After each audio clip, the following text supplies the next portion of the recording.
It's a very large photo of myself. That's what I look like. I'm that guy. So you've been sitting in this room for a while now. It's a bit chilly, and I see some people are having a little bio break. I'll try and get into this quite quickly and painlessly. My name is Nick, and I work for a team called Create with Google. Create with Google is both a rallying cry and a commitment to fostering great creativity, your great creativity, on Google platforms. So today I'm going to talk a little bit about what that is. I work in that team, the Create with Google team. See how many times I can say that in the next half an hour. I'm going to talk a little bit about the creative opportunities that sit within our platforms, just to make sure that we're getting across that well, and I'm going to touch a little bit on AR Core and why we think that's an exciting space to play in. So I'm going to move swiftly along. Bear with me. I'll try not to talk too quickly. All right, a bit about Create with Google.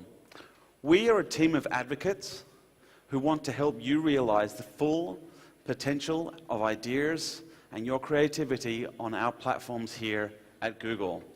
That's an important place for us to play.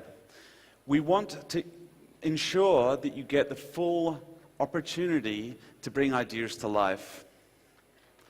Why? Well, we believe that the Google Creative Canvas is second to none as a creative playground in the world today. It's a fantastic opportunity for ideas to come to life, and they really matter in this space. How we intend to do this? Okay, 3 ways. Firstly, we're going to distill things down. Google needs to be very clear on how our products and services and technologies work and provide fundamental opportunities for ideas. So we want to make sure we're baking that down into really important creative considerations so as that you're getting the most out of what the platforms can offer you. Secondly, we want to be a place for inspiration. There is so much great work that happens on our platforms, but we want to make sure that we're highlighting that and sharing that with you so that the full inspiration of what we can do on our platforms is available to you. And lastly, we want to experiment. So we want to work with you to foster really interesting experiments that take the way that we work with our platforms further every day. This was an Asia-Pacific initiative, and it's only just launched in the last 2 weeks. So what you're seeing is very fresh and very much an APAC-focused piece, but we'll obviously be taking great learnings from wherever they come from around the world. So on that note, I want to talk more about our advertising platforms and how they work for you. Oh no, there you are. YouTube. You guys know YouTube, it's a big place. We're going to start by saying that we think that YouTube is the most creatively sympathetic platform in the world today. Now that's a big claim, but I hope that you can come with me and believe me that that is true for your ideas. Let's start by saying that creativity itself is important. We often talk about digital in terms of ROI, in terms of reach, frequency, efficiency, these kind of metrics. And what seems to get lost in that is the creative story. So these kind of statistics where we say things like 50 to 70% of campaign ROI depends on the creative story shouldn't be news to us, but somehow it is. Right? We need to remember that the greatest impact that your campaign can have is through its creativity. And, you know, that wasn't my idea, that was Nielsen Catalina's last year. So that's an important thing to remember and why we really have a revised and refreshed commitment to creativity on our platforms. So because creativity is important and fortunate for us, YouTube has evolved into the kind of place that does nurture great creative moments. When I think of the most iconic work I've seen out of Thailand, I've seen out of the region, or I've seen out of the world, for me it always seems to come to life best when it's on YouTube. YouTube is a great place for people to go and explore. It's also the place where the best ideas get the most attention. Now, we don't talk about this too much, but really, if you think about it, choice is core to the way that people consume video on YouTube. So if you're a brand and you're going into this place with an idea, if you're a creative person and you're championing something really compelling in your storytelling, then you have the opportunity to put that forward on YouTube and have people lead into it. You don't have to be the advertising around the content. You are the content that people have chosen to see. And for this reason, the best ideas get the most attention. It's also a place where stories can live in any way that you imagine them, right? They are an incredible place for them to come alive on YouTube that doesn't have to sit within a certain format or shape or size, time length. They really are as you intended them to be. They are places where ideas become a part of culture. Again, if you think of those most iconic work and the way that you've shared them, and the way that they've been shared, retold, reimagined, and brought to life, it really does become a part of how we see everyday culture. There's a stat here that talks about how by 2020, video traffic will count for 82% of all web traffic, which is a lot, but it tells you how important video consumption is and how video really becomes an essential part of our daily lives. If brands can get it right in this space, they're going to get it right for really the heart of people. And lastly, YouTube is a place where sound breathes life into motion. Over 95% of people that go to YouTube are going to YouTube with the sound on, right? Sound is a really integral part of effective storytelling. So making sure that it's a part of the platform and the way that people come to it, making sure it's part of the stories that are told, is an essential way that YouTube adds value to an idea. So with that in mind, I want to say this.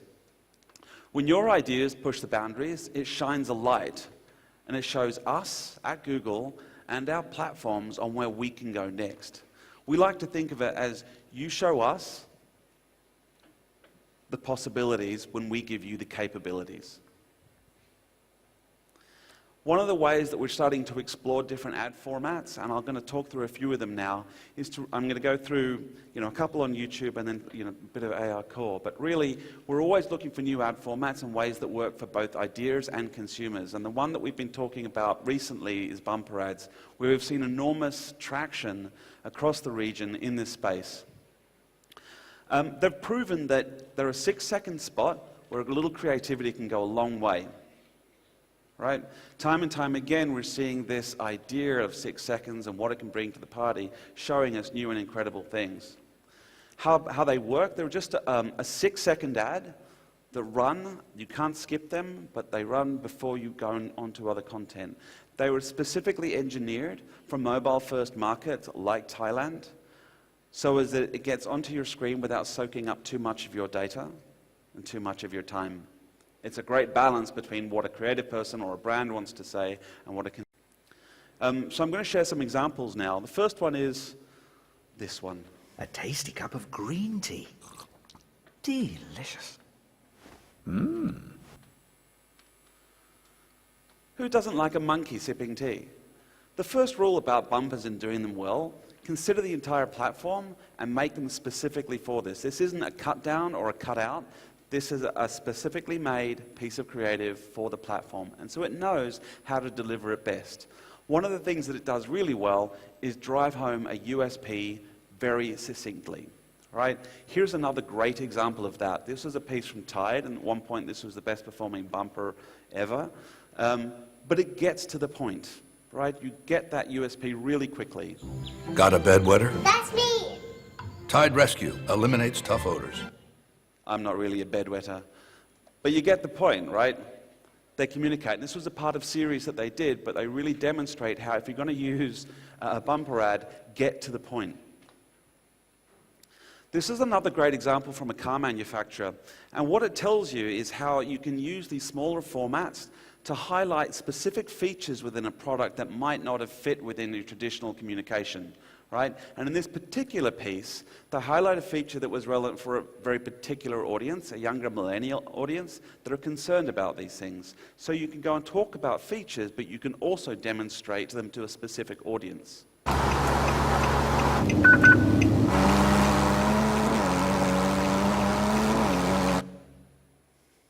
Right? In this next few, we're going to see how Volvo does a few things. Firstly, they're going to showcase to you that you can still do luxury in a small ad format. And I think they communicate it very well. The second thing is they communicate in a very emotive style. It's not a hard push, it's not a succinct USP, but it's still there. And the third thing is there are three of them working together. And it shows that when you use multiple pieces of creative that have really worked and built for this platform, they work together to form a bigger story and a bigger impact for the communication.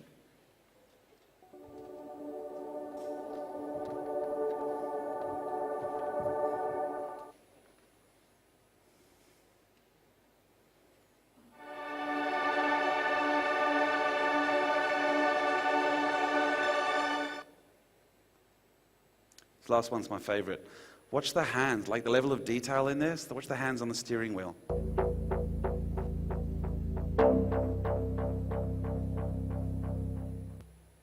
It's that little things, right? When you can communicate that level of quality and detail, I walk away from this thinking, if they've put that much effort into the ad and that level of detail, then imagine what the actual car's like. The other thing to remember when I look at these ad formats, in fact, any video on YouTube, is that it comes with the full weight and the full engine of targeting capabilities that Google can provide. In this particular example, it's a Google example for Google Photos. It's very cheeky. It's a great example of a bumper ad, but it's also well targeted. This one was targeted to iOS users to hit them or help them relate to a very specific pain point. Ready, set, go! Never run out of storage again. Free up space with Google Photos. Right?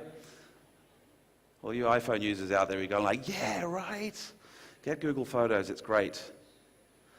And these last couple of examples, I just want to showcase one kind of really important point, and it's getting back to sound.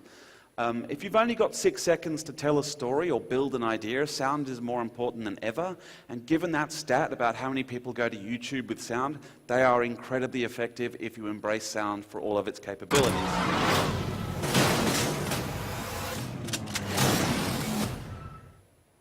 Boom, boom, bash.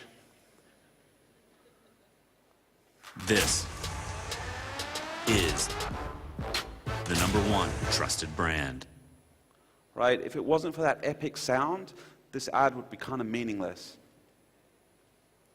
So we've talked about bumpers, custom built for impact. Make sure you capture the USP. Feel free to highlight the details and drive those points home. Don't forget sound and make full use of targeting. What else do we like to talk about at YouTube? Another format that is getting a lot of embrace is VR video, which represents a whole new era of immersive storytelling, this idea that you can have really immersive moments for your brand in this space. Immersive video refers to both VR as we would know it through a headset, but it also talks about 180 and 360 video on mobile and desktop, for which every access point for YouTube is a part of. So it's a fully scalable piece. There are over 800,000 pieces of content for video VR video on YouTube today. It's very accessible. Any touch point that you can access for YouTube is viable for this type of format. Here it is working on a mobile phone in something we call a magic window. VR video comes in 2 flavors, right? There's the 180-degree video, which is called VR 180, strangely enough. This is an example of Portugal the Man at Lollapalooza, and you can see me scrolling around the screen here, and it's just looking at a 180 degree. It puts you in the front row seat and captures your attention. The second flavor is the full 360 video, and this was a piece that Qantas did a couple of years ago from Rapid VR in Australia. Basically, you're hanging out the side of a helicopter taking a look at the Great Barrier Reef and that area, which is just beautiful. But you know, like it really takes you anywhere and gives you an amazing experience. So how are brands using this? Look, 3 ways. First one is, I'd say, walk a mile in my shoes, right? Put me in someone else's experience. And normally I'd talk about the fantastic workplace people like the New York Times is doing here for journalism, and how they put you into these really amazing places to build empathy. But for this audience, for you today, I'm going to talk about Captain Risky. Captain Risky is a campaign from Australia, and I think he's best described as the world's worst daredevil. I like this one. Yeah, there he goes. And their point is, we don't insure idiots like this so as that we can keep your insurance rates low. And so they really like for you to understand and get to know this character called Captain Risky. So they ran this part of the campaign where they had a TV ad of him on a horrible and improbable jump, where of course everything's going to go wrong. The car was bad, his planning was terrible, and the ramp is horrific. So they did that for the main TVC, but on YouTube they decided to do something different. They decided to embrace the platform for what it could do. And they put you in the passenger's seat of this car and had a wonderful 360-degree experience that had well over 7 figures in terms of its views, but fantastic audience engagement that really helped people understand and get to know better Captain Risky and what this campaign stood for. So it was a fantastic use case. And of course, it worked on mobile as well. Okay, there it is, the magic window experience. I don't know, I'd be scared to hell. The other way that brands use this is show me, don't tell me. So this is particularly true for places and events. It gets you into the front row of a concert. And in this particular case, this was an example done for Formula E racing out of India, where they were trying to get people excited to say this is a real thing and it's really exciting. And the most exciting way that they could do that was to put you in a car. So here I am, I'm watching this on desktop. You can see me scrolling around. We're going to overtake this car. See you, mate. Bye. And then unfortunately he gets to come back, as I'm probably still wetting myself because this car is going really fast, and he's got to overtake me. But it puts you in the driver's seat, right? What a great way to convince people this is a really exciting sport than to actually put them into it. And the last piece is that you don't have to imagine it. So we take that last concept and we put you somewhere even more fantastic. There are a few examples I'd love to share with you here, but I'm just going to focus on one in the interest of time. And that's my favorite movies from last year, which is The Isle of Dogs, a Wes Anderson classic. And to do the behind-the-scenes moment, he had casts do interviews talking about their characters as the dog, which they shot in the animation as they did for the whole movie. But at the same time, they shot it in 360, so you could quite literally be in the studio looking behind the scenes. So this is how this looks, and you're going to see me panning around one of these dogs. It's a little quiet.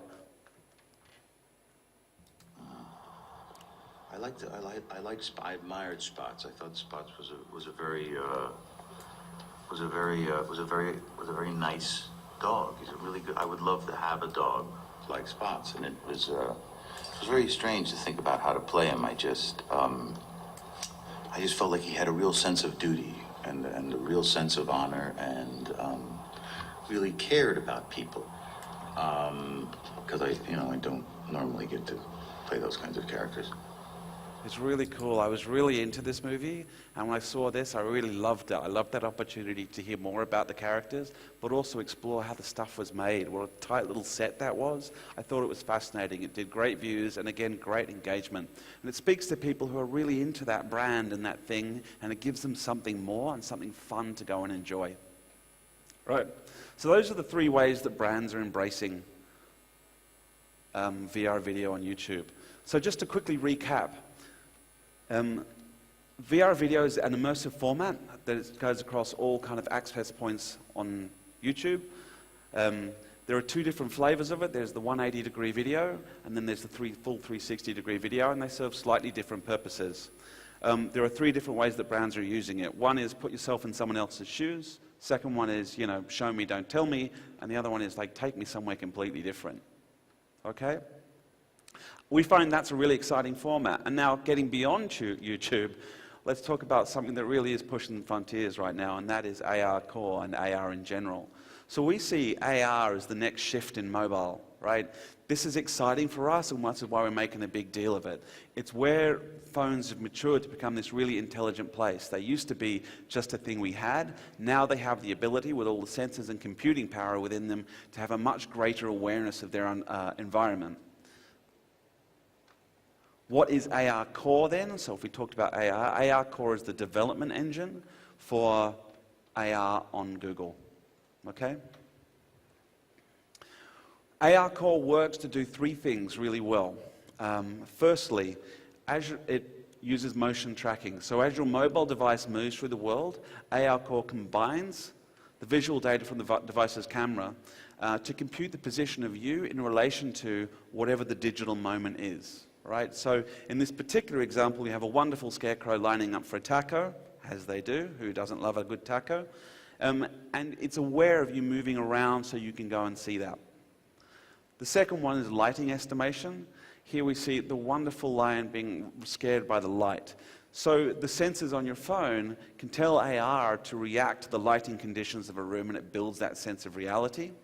Lighting is a really important part of building reality with your audience, and the more realistic you can make something feel, the more magical the experience is for an audience. And then the last one is environmental understanding. So it has an understanding of the surfaces that it can work with and the environment that it's in to place AR moments. There were two things that were really areas of focus this year for AR Core. One was augmented images, and the other one was shared AR, which we refer to as cloud anchors. But I just like to say shared AR because it's nicer for me. I got in trouble for saying that, but I'm going to keep saying it. Anyway, augmented images, activating 2D images into 3D experiences. This doesn't feel new, but it's gotten a whole lot better and a whole lot more interesting. So what we're seeing here is, this is a product where someone's held up a phone, and you can see literally the product coming to life. And what's new here is it's become a lot better at picking up surfaces and a lot better at bringing things to life. It has some basic use cases for it. One is obviously products as we've seen it. Secondly, advertising. This was being used on a Pixel 2 ad. And then education. Now, I think education isn't just about classrooms. It's about product education and getting people into the details of the things that you're trying to sell them. So I see a great opportunity for brands to take use of this. The second one was the shared AR or cloud anchors. This is a slightly more complex concept, but I think it offers like a real breakthrough in the way that AR works. So normally when you use your device, AR, it's a singular user experience. I have AR on my phone, I can see an AR thing. But if you have AR on your phone, you can't see my AR thing. So now we found a way to link those two things together so anybody with the phone can see the common object in AR. So here's a short video that will try to bring that to life with a game. It's called Lightboard. And basically what you see is someone pairing up two phones into the same experience, and then they map where they want to play the game. And so on any given surface, remember we've got that recognition now, they can set up two playing thingies, that's the technical word for it, and then they can play together anywhere. And whoever's got the phone will see the same experience as the other person with the phone. And this can happen for multiples of people across the landscape. Okay, it's not just two people, it could go out for many, many people. And so what you're seeing is an object that lives in AR, that many people can access, that doesn't exist in the real world. Think about what that might mean for a city putting markers out, for a brand that wants to get people across things in a walkthrough. Technically, it can be used obviously in shopping. If I buy a new couch, I can put it in my lounge, and I can tell my wife to come back later and check that couch that I haven't actually bought yet, but would like for her to check out. It could also be used in education. People can walk around an object and have it talk to them, but it can be the same space in the same room that's coming to life for everybody. It could be used for co-creation. Let's all get together and work something out. Let's all get together and build a better product. And obviously it's fun for gaming. And this particular example talks about ice fishing. So you could actually set up a piece of ice fishing right here, and we could all take part in that. But it is a shared AR experience, and this is really new. So that's what's happening in AR Core. It's a really interesting space, and we're really starting to see brands start to pick it up and play with it. But it's still early days. It'll be a lot of fun. So where to now? Last couple of slides from me. We've launched createwithgoogle.com, and it happens to be the home for us in how we're trying to help our creative community realize the full potential of what they can do at Google. So I encourage you to go to www.createwithgoogle.com. Just do a search on your favorite search engine, whatever that happens to be, Create with Google, one word, and you'll get there. The second thing you'll see there is inspiration. We've just launched this, and we're going to be building this over time. This is going to be a hub to find great examples of work that's happening on YouTube, for example. And so as you can get that inspiration, obviously share that inspiration. It's a place where if you like any of the content that you've just seen on AR Core or Bumpers or TrueView or Search or Display or whatever that is, we've put that as a document that you can download and attach to a brief or use for a brainstorm session or have for a piece of education. It's there as what we call a creative download. That's all now available to you. And this last one is a tool called Pitch Partner. This is effectively a YouTube mock-up tool, so if you would like to see what your video, what your ad looks like in a YouTube in-situ environment, you can go to this tool, you can log in with a Gmail address, you upload the video, and then you can decide how you want to see your video. In a bumper ad, in a TrueView format, on a mobile, a desktop, or a TV. And then you can download that to insert into a presentation, or you can use that to share to a colleague or a client so they can see it. We found it was a much easier way for people to communicate what ads look like on YouTube. And that, my friends, is all I have to tell you for today. Please go and check out the website, and I do thank you very much for your time. Thank you very much.